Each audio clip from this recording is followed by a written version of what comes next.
cool that they broke it up into the 2 weeks this year, Right. with the women's tournament first, the men's Yeah. tournament. Obviously, we know how the women's tournament played out, but Right. now that we've had this run at the men's tournament with 2 Frontier Conference teams, history. I mean, it's really exciting for the league.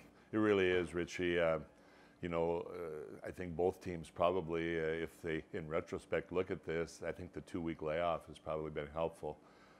Carroll College, of course, nursing some injuries and getting some kids healthy, and I think both teams could say just mentally rested in coming in. Both Austin and Kurt would tell you that it's been a great run, and just uniquely this year because of the Big 12 tournament in town last week. I think it's about every 9 years that this rotation happens, and certainly been helpful. And what can we say? Like you said, history is being made. First time ever in either the men's or women's that we have 2 teams out of the Final Four. And you look at the big picture. It started with 32 teams last Wednesday, and here we are. 2 first-year head coaches as well. We've got Billy Drycoast, and we got Steve Keller, we got Coach Hughes at MSU Northern, and there's some tenured guys, and it's the 2 first-year guys that have their programs in the Fab Four. I mean, that's just kind of a fun storyline in itself. Really is. I talked to both Kurt and Austin prior to the conference championships, the tournament in Helena, and how proud they were to represent the league in the championship game, and of course, never in their wildest thinking that they were going to meet up again at the national tournament.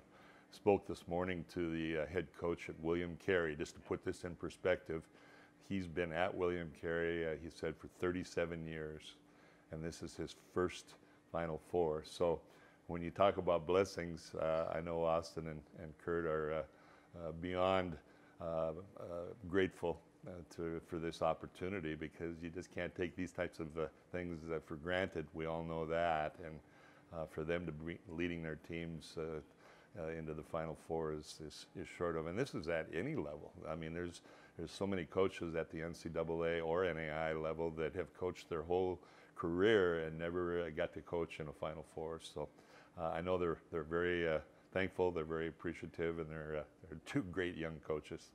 What about the fact that it was 10 years ago exactly, maybe not to the day, but Rocky Mountain College was out here and wins one for the Frontier Conference. Now here we are a decade later, and we're guaranteed a spot. If you're a Frontier Conference fan, you're guaranteed one of your teams is going to be there for a chance. You bring up a great point. If the year ends in 2009, and now 2019, the Frontier surfaces. And along with what we just talked about, Richie, there's 10 more coaches back home in the Frontier Conference that are cut out of the same cloth. We just have fabulous coaches. Every year on our meetings, it's not fluff. It's honest truth. I'm so thankful for who we have heading up our programs in the league at both the men's and women's side of the ledger, and the student athletes. They go out and recruit, but we also have to remember that exposure like this, that various programs have given both the men's and the women's at the national tournaments in recent years, all of a sudden kids are recruiting us. And kids are contacting and saying, hey, I really like the style of play, I love the programs, and here's my highlight tape. Carroll College last year in 2005, the big storyline that's probably getting beaten to death but is still really cool is that their head coach was a guard on that team, and that was a loaded starting roster. When you look across it, all those guys are now coaching somewhere, that starting 5 that they had, and some of them still in Montana.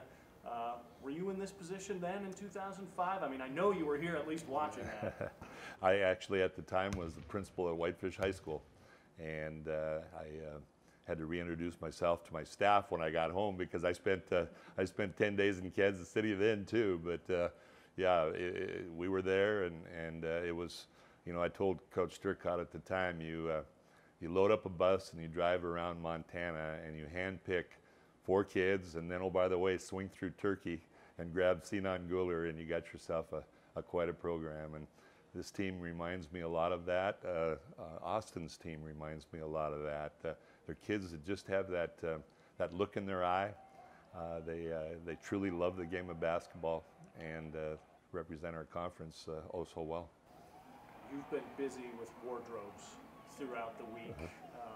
Let the people back home know how that's gone so far, and they'll notice the Frontier Conference logo on your shirt right now.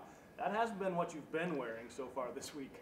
My wife Joan reminded me when we got on the plane that I had more clothes along than she did, and for good reason. I had the green on for Rocky Mountain College. I certainly have had the red and the blue on 2 different times for Lewis-Clark State. I still have my purple gear from days that have gone by when Kurt was playing, as you mentioned. And tonight I get to wear the neutral color. Certainly so proud. I'm going to be the only guy in the arena tonight, Richie, that truly is cheering for both teams, and I mean that.